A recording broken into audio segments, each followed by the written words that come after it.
A very good evening to our viewers. Thank you for joining us on the agenda for tonight. My name is Hewat Beukes.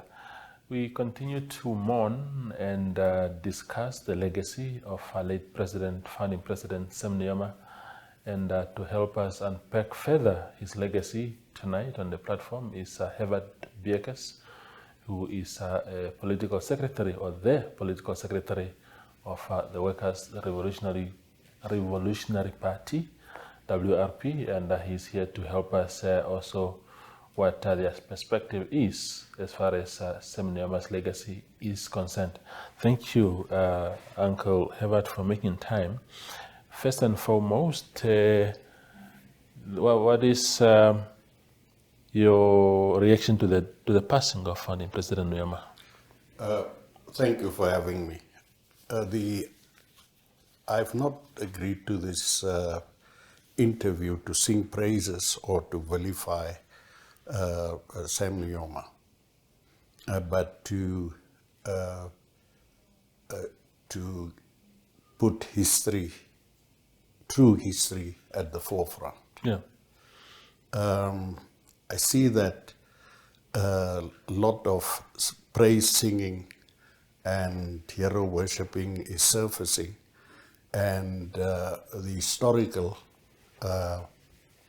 aspect of his death is not mentioned. Now, there is no such thing as one man that can be the sole hero of a nation.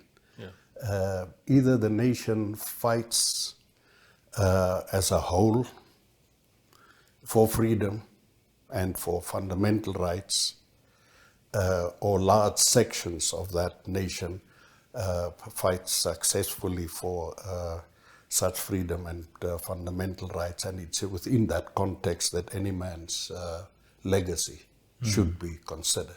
Yeah. So what is his legacy to you?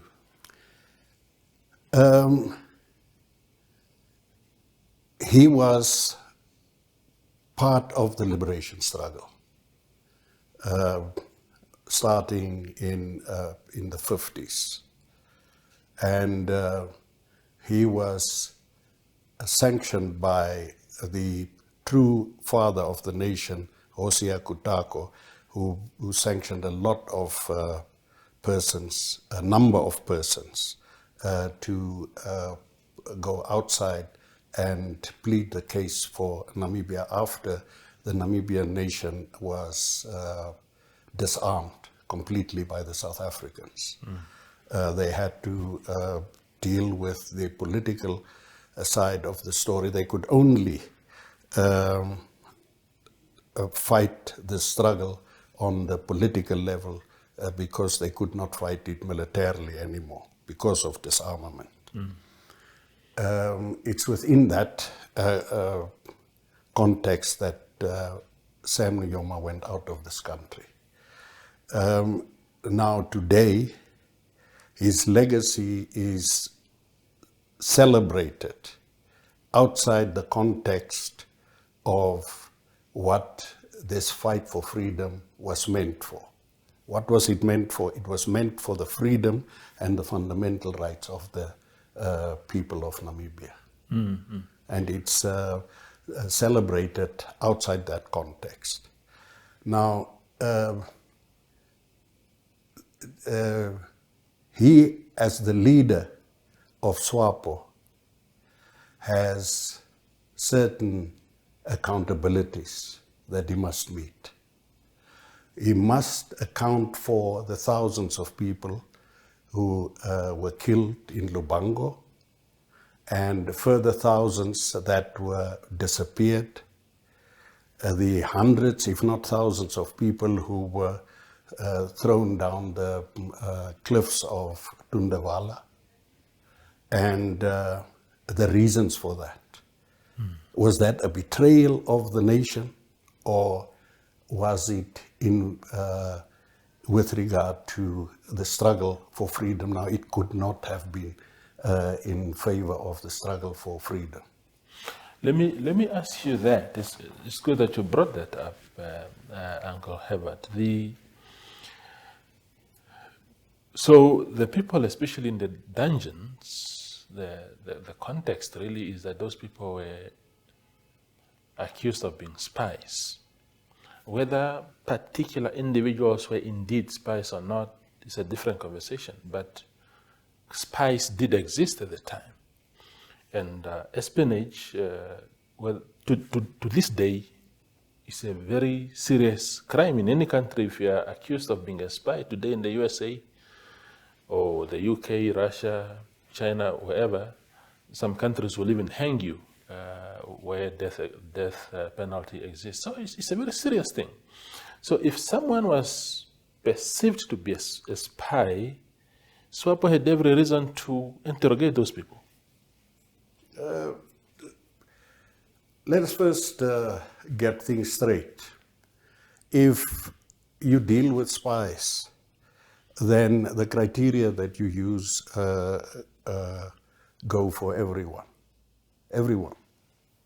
Now, Sam Nujoma and Lucas Pohamba are the first to answer how did they fly to Ondakaremba Airport in 1966, met behind closed doors with the South African generals and government, flew to Pretoria, flew back, and flew outside.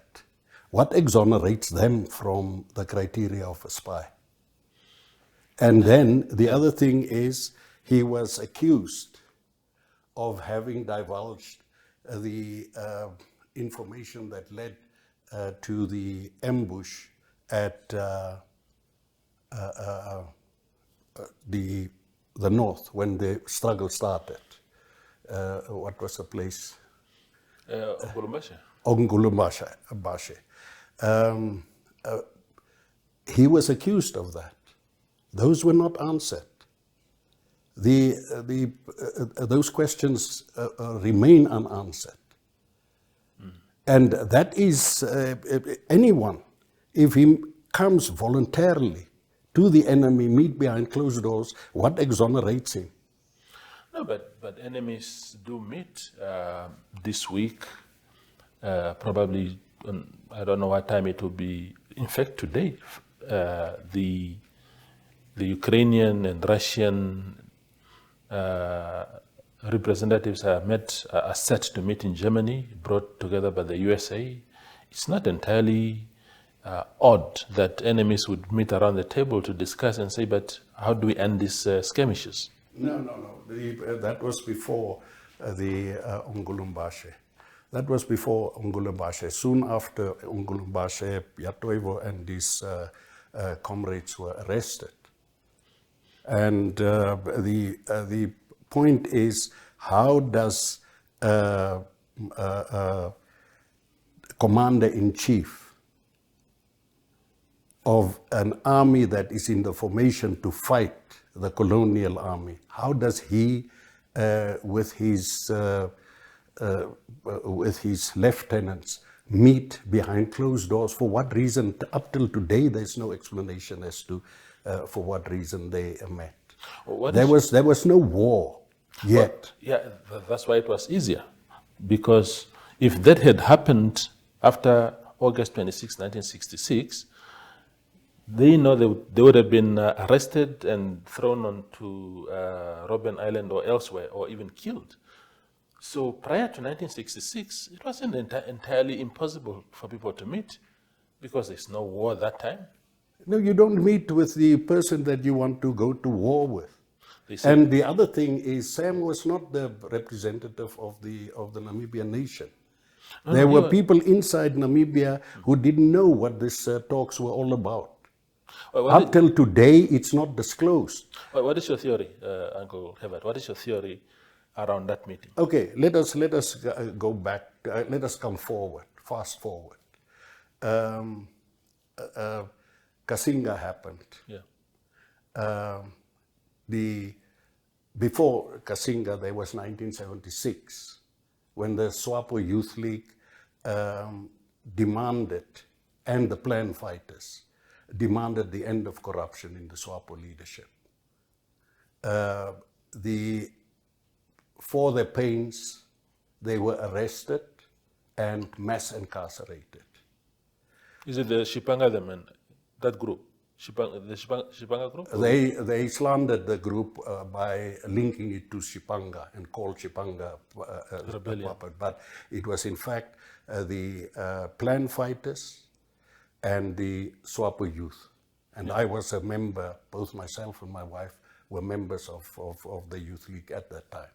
And we supported that struggle in the outside. And the people were put in Boroma camp. My father was the one that wrote a cablegram to Perez de Cuellar and to Sam Nujoma when Sam threatened to execute 1,700 Plan Fighters. And he protested and told de Cuellar and Sam that if that happens, it will put immeasurable harm onto the Namibian liberation struggle.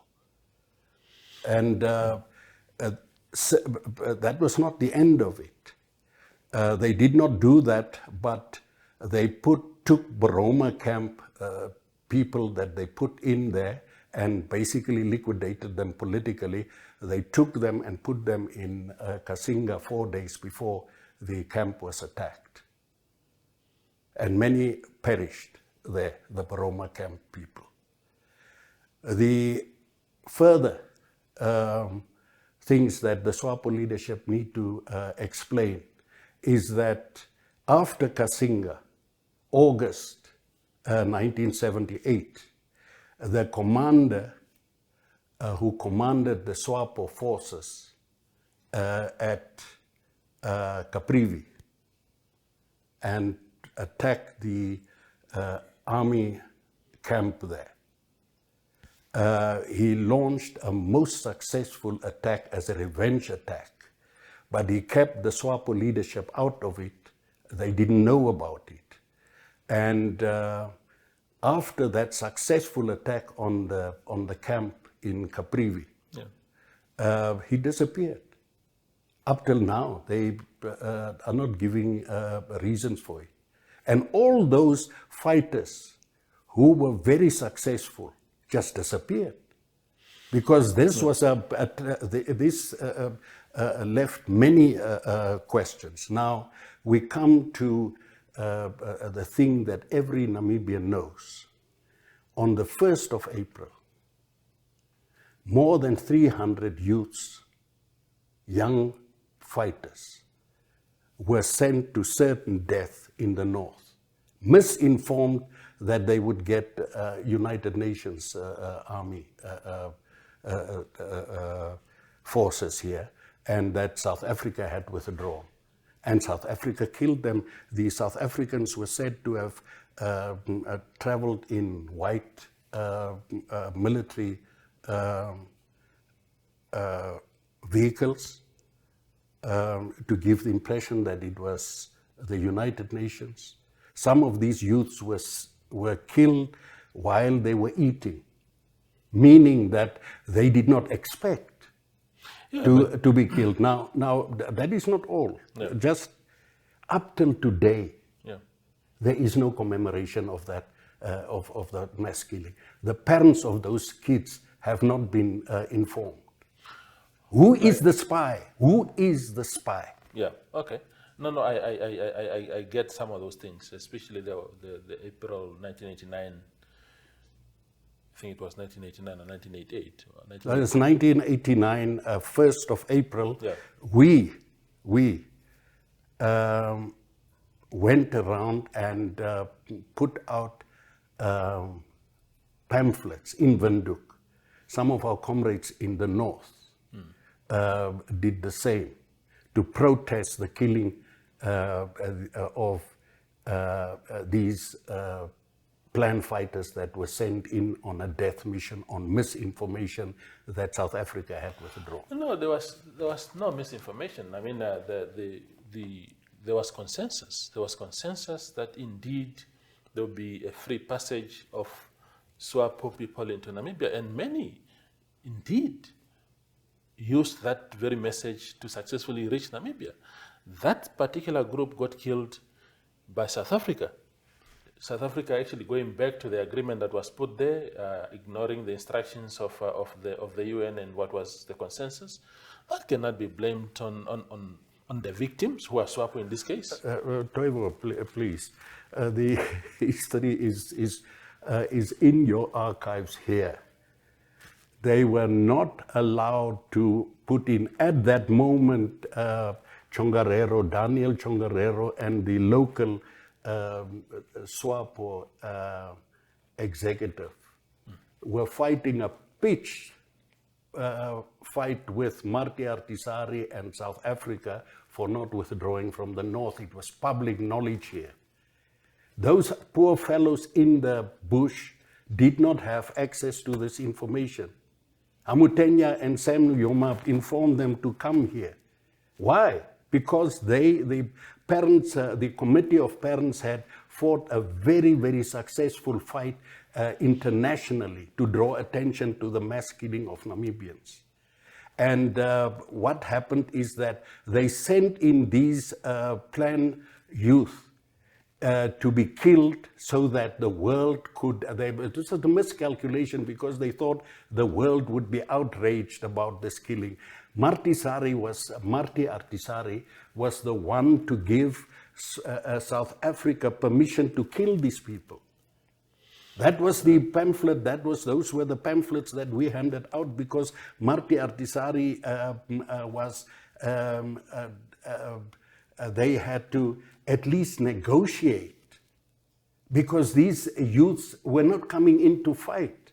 No, they were not coming in to fight. They were coming, there was some sort of, in fact, the ceasefire had been agreed. There's no more war. We are gearing towards the 1989 election. The people must come back. I just want to make sure that your device is okay. But so there was a framework within which people were moving back to Namibia. They were not just moving out of anything. That's why I'm saying, Uncle Hewat, that I find it difficult to understand why Swapo should be blamed for an attack on their soldiers by South Africa. And this theory that somehow it was to create a scene for the global stage, for the world to see. I mean, South Africa's crimes were already known at the time. There was no need to add another iota of evidence to that. Why would people be sacrificed that way? Especially when you know that it was also a very fragile situation, that any military attacks could, the entire freedom blueprint could be torn apart. Nobody was ready to risk freedom for that. South Africa was at fault for this, and they must account for that. But this is the question of accountability.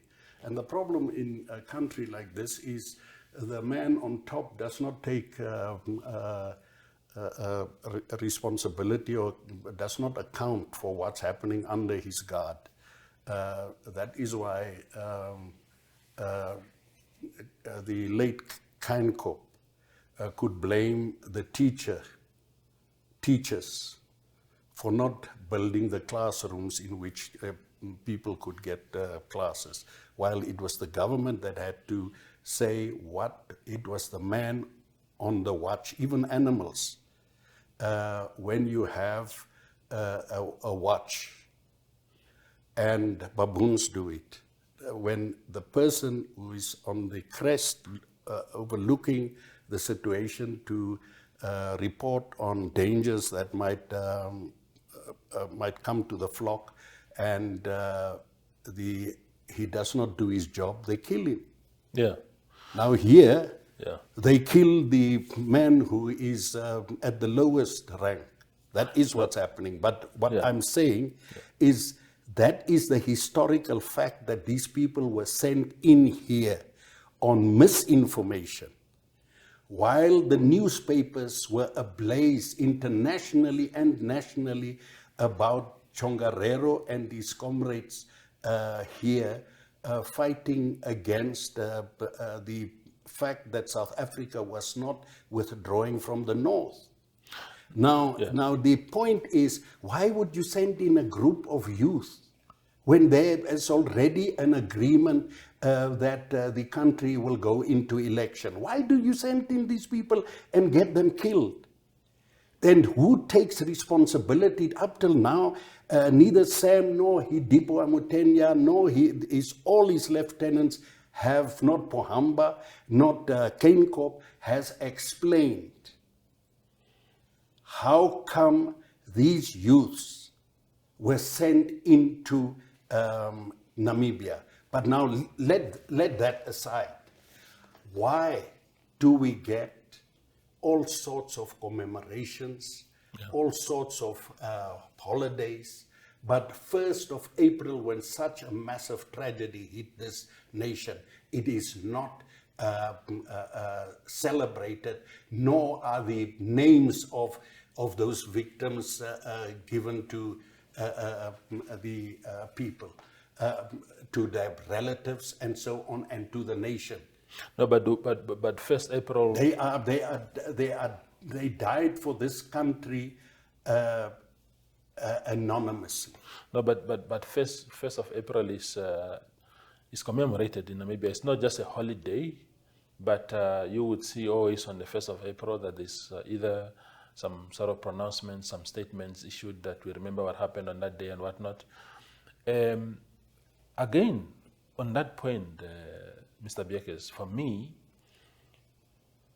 that was a very dark episode, but it was an isolated incident, because you seem to suggest that that killing meant that there were no others who were, because there was an instruction. Let's get back in Namibia, put down your arms, we are marching towards freedom, there's an election coming, let's go to Namibia, let's go back to our country. There are those who successfully reached Namibia. And this particular group, for some reason, known to South Africa only, as far as I'm concerned, they were killed. So it's not like everybody was misinformed, because others just successfully executed that plan of coming back to the country. And this particular group, I don't know what transpired in that moment, but they were killed. But the grand plan itself was successful, repatriating people to the country. So South Africa ought to be the one to answer that. But let us, I mean, your explanation is definitely not feasible. The historical fact is that there was an agreement. It was consummated that Namibia would go into election. After election, South Africa would leave the country and go back. Why did they send in a group of unsuspecting youth to be killed? And Sam Nujoma and his lieutenants had to explain. Up till today, they did not explain. Up till today, they did not explain the killing of an estimated 8,000 people at Lubango, and many thousands who have disappeared. The people asked afterwards, we have the right to know where our people have been buried, for what reason were they killed, and because Swapo was not in a government in exile. In fact, Zambia and Angolan governments were responsible to answer for that. They allowed a paralegal group to operate as a government in those countries, and to slander people, tell them. If you look at let us look at the politics today. Freedom and fundamental rights are not a question. They are not even brought into relation with Sam Nujoma's death. What did he do for fundamental rights, and what did he do for freedom? I'll tell you what he did. Let me be the devil's advocate here, since there's no one to speak for Sam Nujoma, and he has passed away, by the way. He cannot defend himself. But as a young person, myself, relatively young, I know that we are one of the best democracies in the world today. And that democracy did not start last year, it didn't start a year before. The seed of that blossoming democracy was planted from the onset of our Republican life. We have had democratic elections, we have had freedom of speech. When there's been dissidents, people who are opposed to Sam Nujoma's rule, maybe for historical reasons, not a single one of them was ever arrested or persecuted or anything. Even when Philip Nangolo, one of the leading critics of Sam Nujoma, wanted to drag him to the International Criminal Court, Philip Nangolo is alive and well in this country. So we can't say that there's no freedom or democracy thriving. We are one of the best democracies in the world. Yeah, there are certain rights that we have that we've always had. Freedom of speech. You'll remember that Hewat Beukes spoke to the German king as an equal. He insisted to be an equal. You'll remember that all these groups did not sacrifice their right to freedom of speech, even though there were extermination projects going on in this country. Those were things that Namibians never sacrificed for anything. And likewise, the rights that we take for ourselves to say what we want to say is not something that Swapo has given us or any government has given us.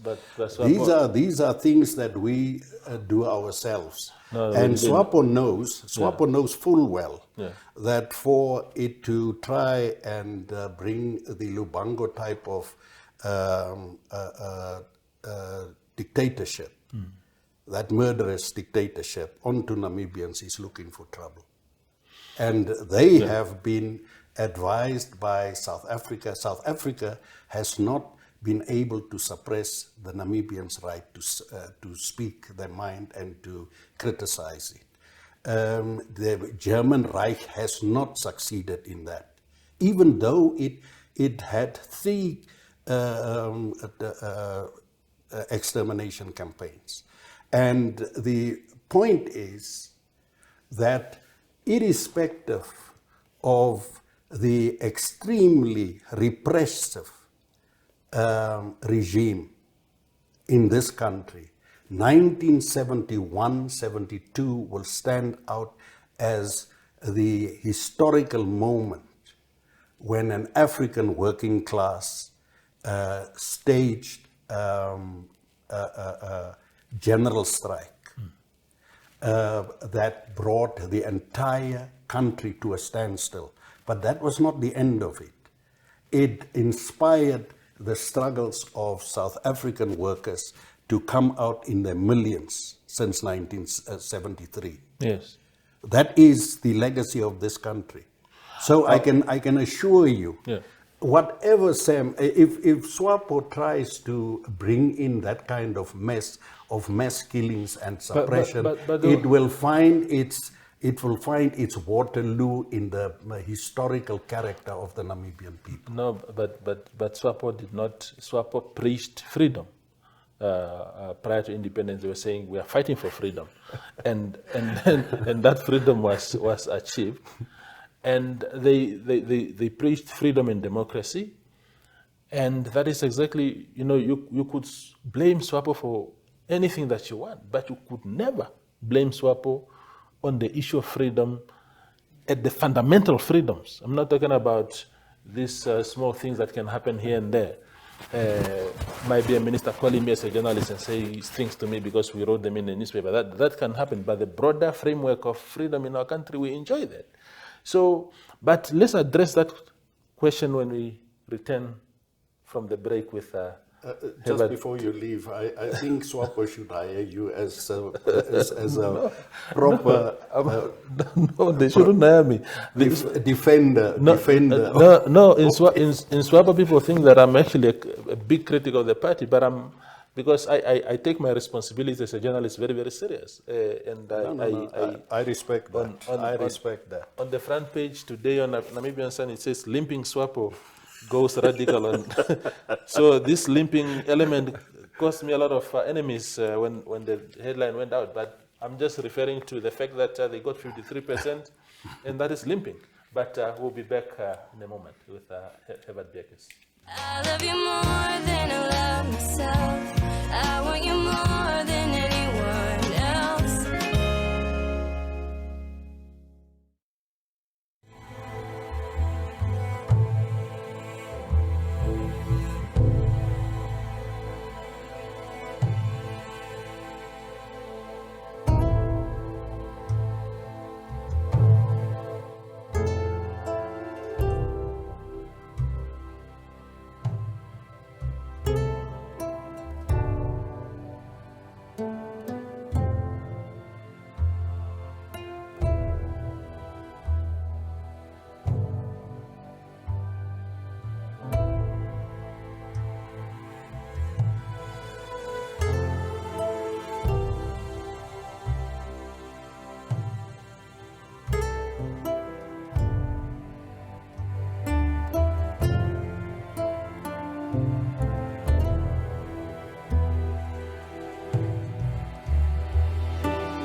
We continue our very energetic conversation with Hewat Beukes. He is the political secretary of the Workers' Revolutionary Party.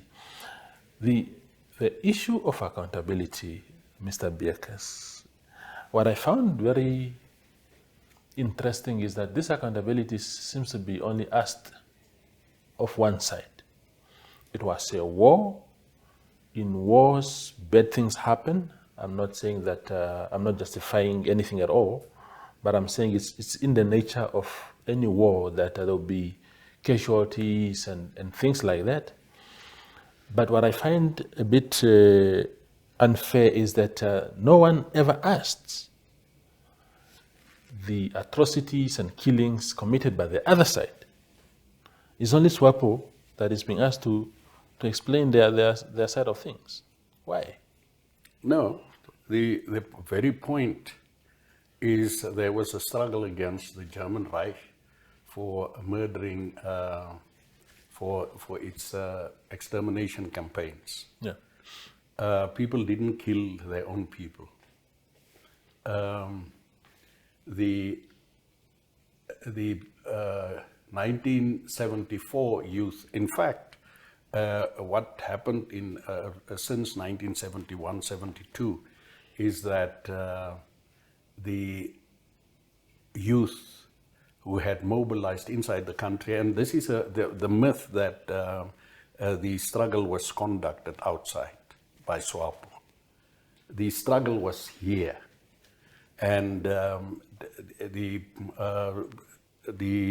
contract laborers can tell you how many of them were killed, were actually culled by the South African regime.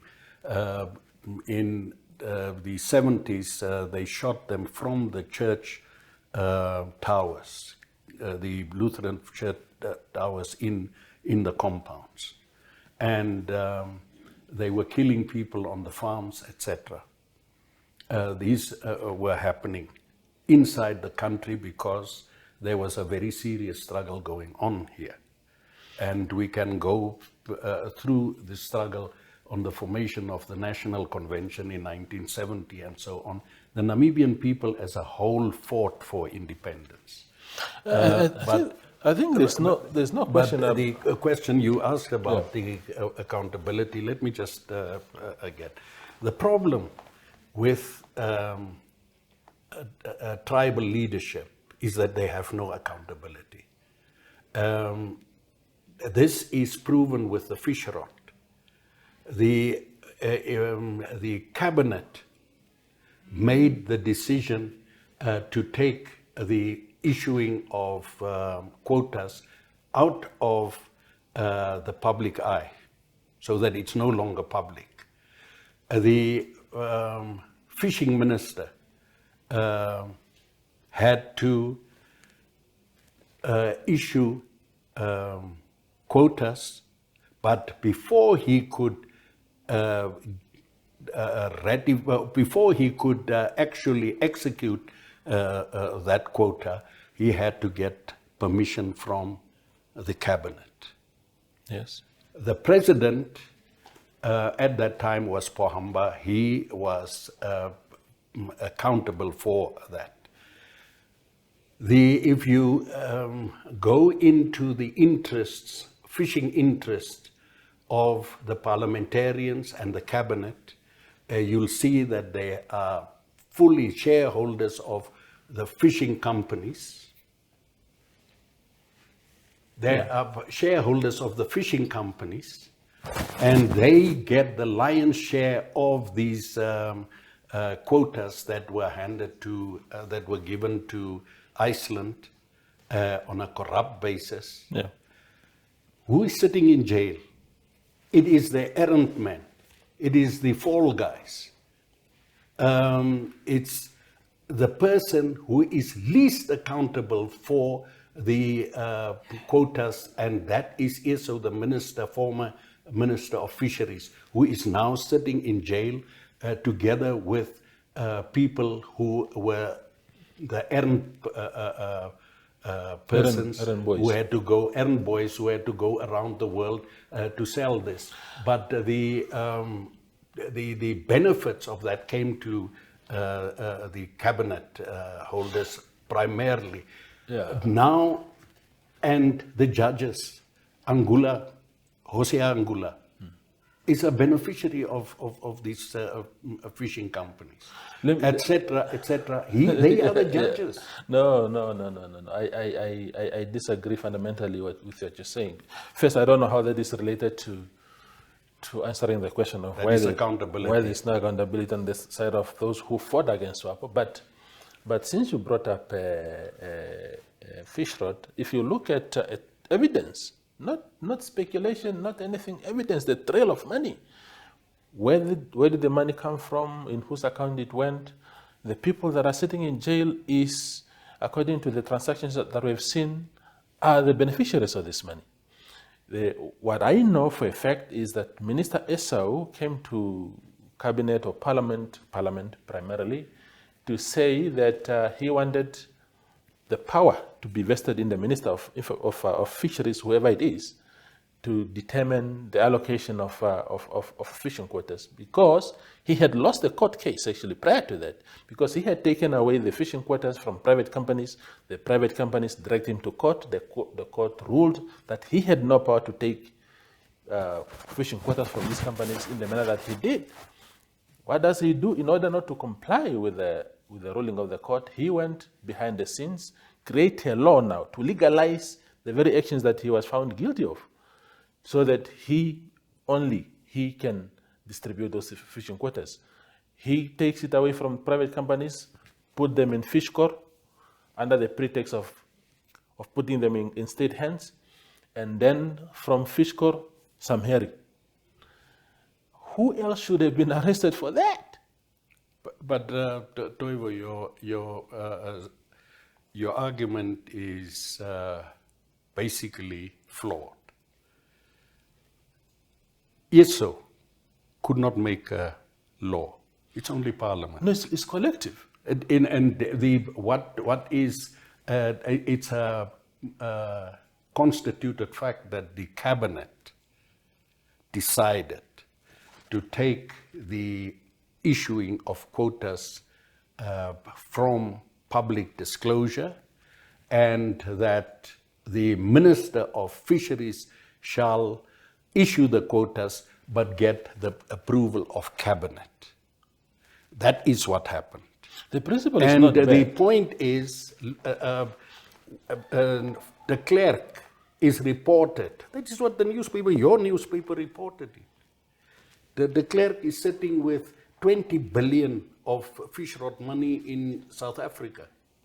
No, we didn't report that. But It was either this paper or the Namibian Sun, of the Republican, I'm not certain. But 20 billion is reported. 17 million is in... just 17 making sure. million is reported to have been in Sisa Namanje's account. It was apparently sent through his account. The people, by the way, Hatukulipi is the son of Tono Hatukulipi, who died in a firing squad in Lubango.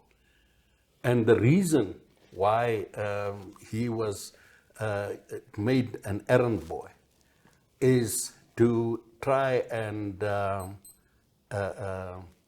compensate for the unjustified murder of Tono Hatukulipi in Lubango, together with other people. So we know all these histories. We know Swapo. We organized Swapo. These people who are sitting now here claiming to be Swapo were not Swapo.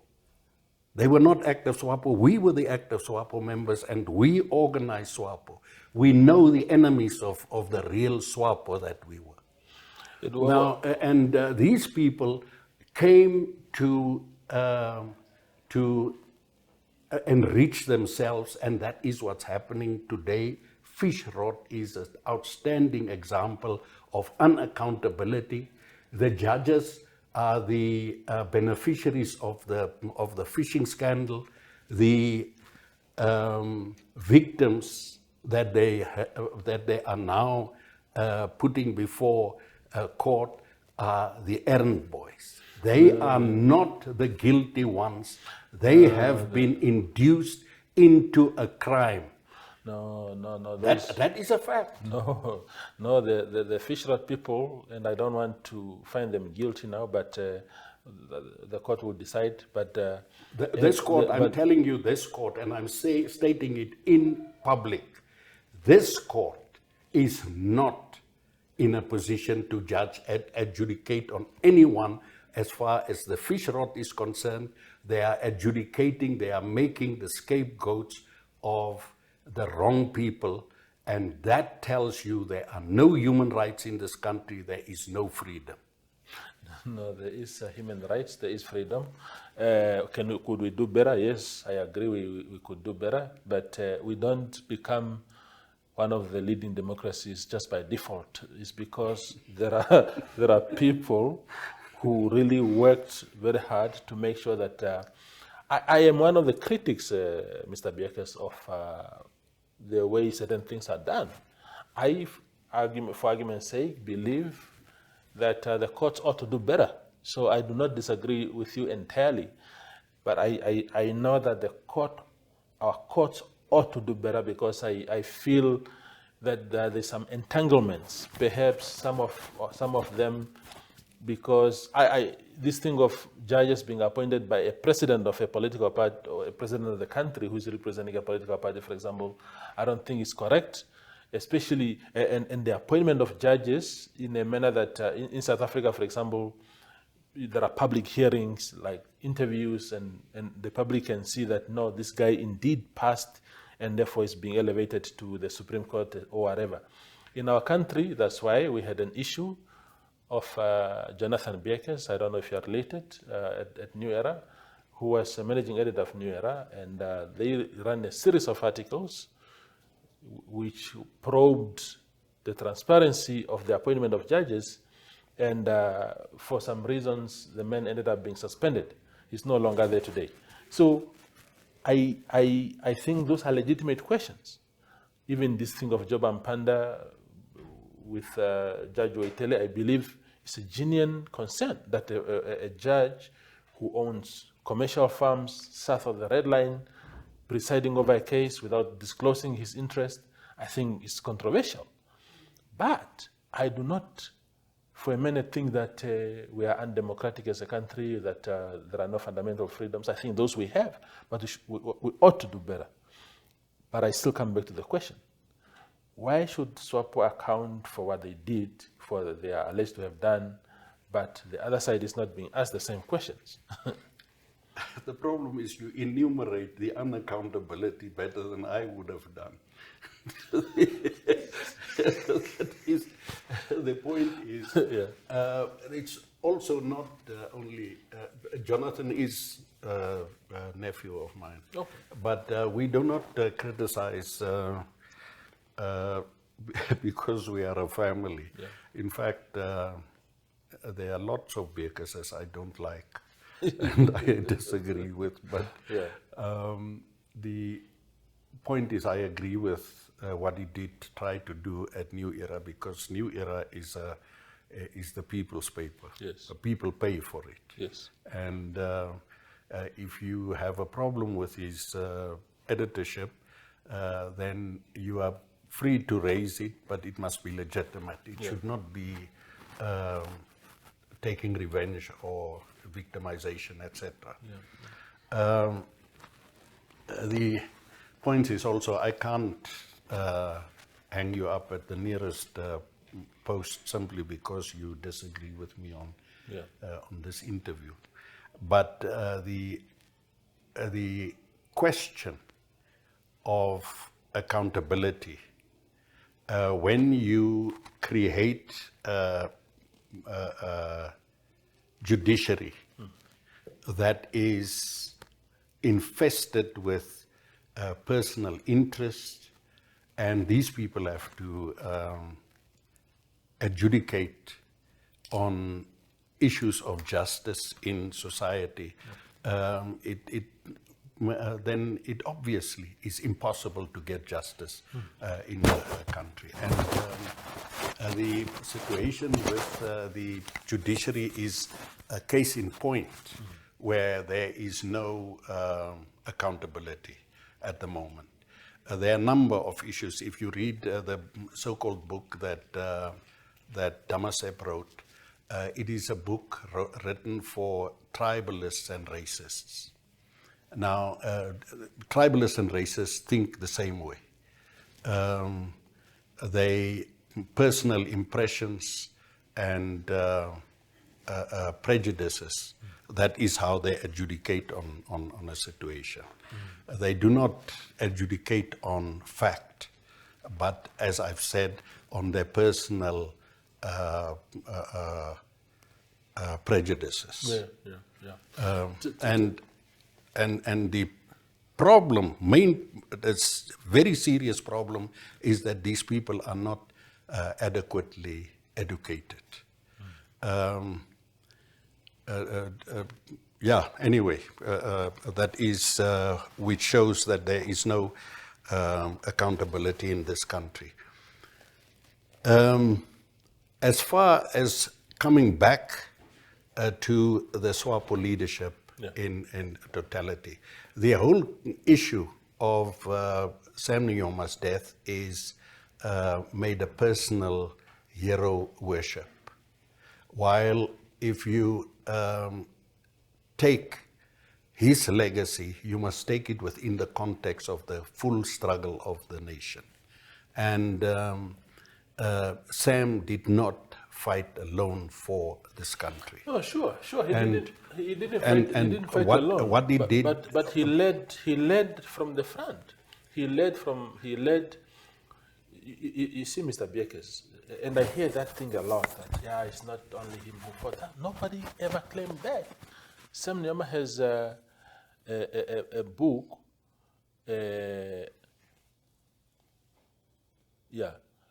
a book, in which he states clearly that he enumerates the role played by others, in which he enumerates the role of others, and so he himself already has put it out there that indeed it was a struggle fought by many others. He he acknowledges the forefathers of the early resistance, the role played by Chief Kutako in making him leave the country. He doesn't claim it one single way at all that he was. But the thing is, he was the leader of Swapo, duly elected, became, when Swapo was a liberation struggle, and led from the front. He was responsible for the creation of PLAN, the armed wing of the movement. He was petitioning the UN and other countries, communist countries, your Cubas, your Chinas. So you can't wipe away his legacy. No, the point is, if you look at the whole so-called liberation struggle, you'll find that the Swapo leadership is co-opted leadership of imperialism. It was the whole agreement that Sam made with Kissinger, with the West, and the way that they propped him up, the anti-apartheid movement and so on. You'll see that this was the selected leadership that had to run this country. Because of the mass murders that Swapo committed in exile, and because of the campaigns of the people inside the country against those mass murders, Swapo lost support to the extent that the first election was actually lost. In 1989? Yes, 1989. It was lost. And this I don't understand. What do you mean it was lost? It lost. Swapo lost the election. But the lights went out in Oshakati, and after that, massive win for Swapo. It was not a massive win. It was really a marginal win. I think they got 57%, or they got under 60. That's what it was. No. You're talking about the national elections. Yes. Swapo was behind up till Oshakati. Then the lights went out for 4 hours. When you're saying it's stolen, who stood a chance to win that election, other than the party that fought for the people of this country? The party did not fight for alone for that struggle. There were struggles inside the country. There were massive struggles inside the country. No, I get that, but there was no organized political party that was fighting inside the country. There was no. What did Swapo do? It killed the people who wanted to make a proper guerrilla struggle out of the plan. They killed, they incarcerated them. Baroma camp is there. So let me put this question to you, Mr. Beukes. We are running out of time, and it's a very important conversation, but I'll put this to you. Are you saying, because like I said in the beginning,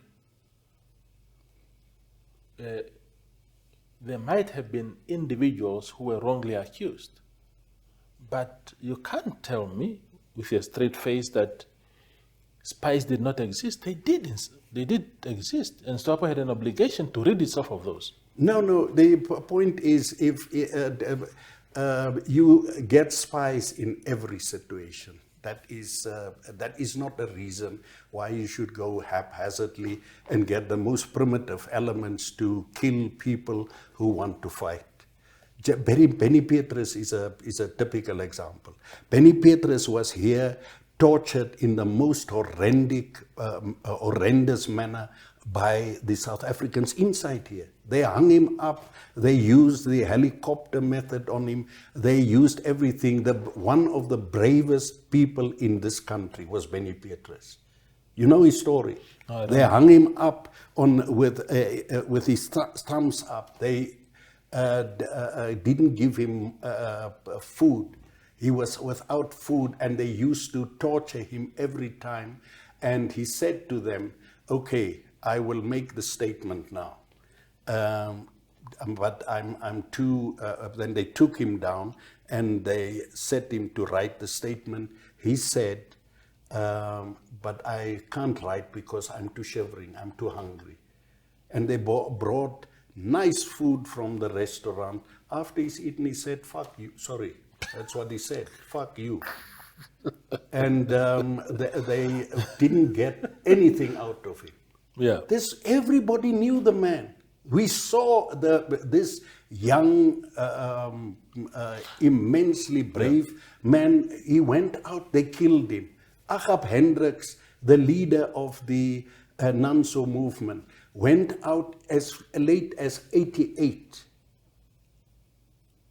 Yeah, 88. March 1989, they killed him in the dungeons of Lubango, because he said, when I go back to my country, I'm going to tell the people your treachery.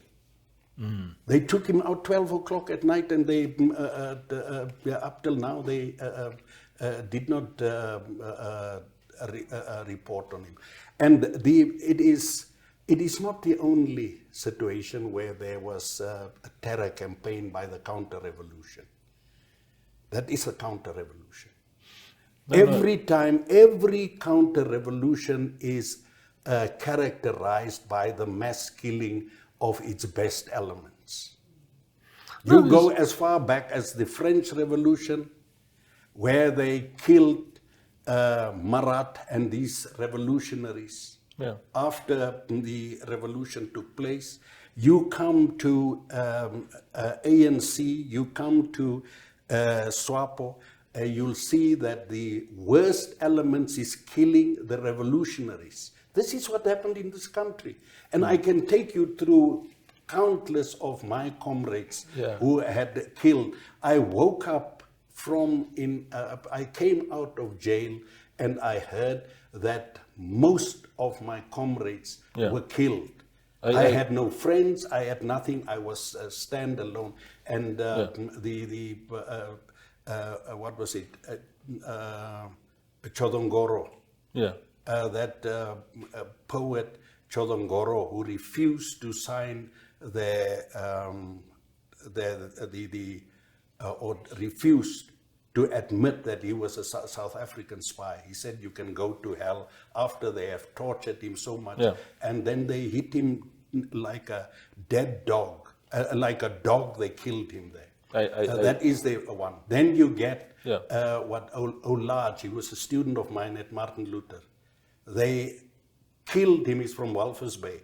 They killed him and they shoved him in the hole of Ertvark.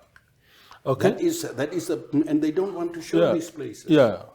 No, I hear you, Uncle Beukes. We've run out of time. Mm. The only thing that I will say to you in closing really is that if you switch sides, you will also find horrendous stories on the other side of this bitter battle. Swapo people, Namibian people who are apolitical, have also suffered at the hands of South Africa in the same way. Kufut, Swatuf, they have killed people perhaps in worse ways than Swapo did, or equally. That's why I'm saying that if we are calling for accountability, then each side must account.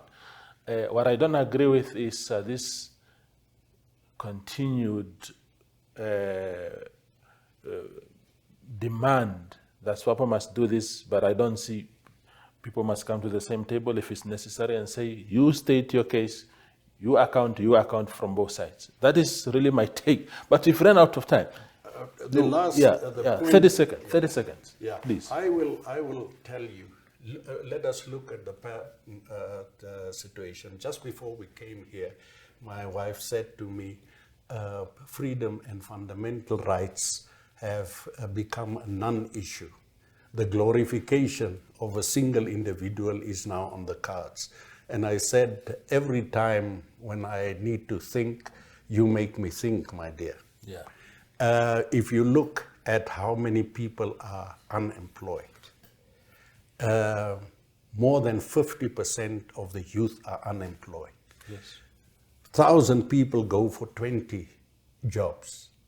That is what happened. My youngest daughter had to go to UNAM. They were more than 500 for 4 jobs, looking for the jobs. That is the situation. This country has got oil, it's got lithium, it's got just about every one of the richest countries. Yeah. And I am not a fan of Trump, but he mentioned Namibia and said the country's got everything, but its people are going hungry. I hear you, Uncle. We've run out of time. Yeah. But you've made your point. I Yeah. appreciate your time. Yeah. Thank you Okay. very much. That's Hewat Beukes. He's political secretary of the Workers' Revolutionary Party, and also he has played his part in the activism and liberation of the country, giving his views on the legacy of late President Sam Nujoma, whom the country continues to mourn. Thank you for watching.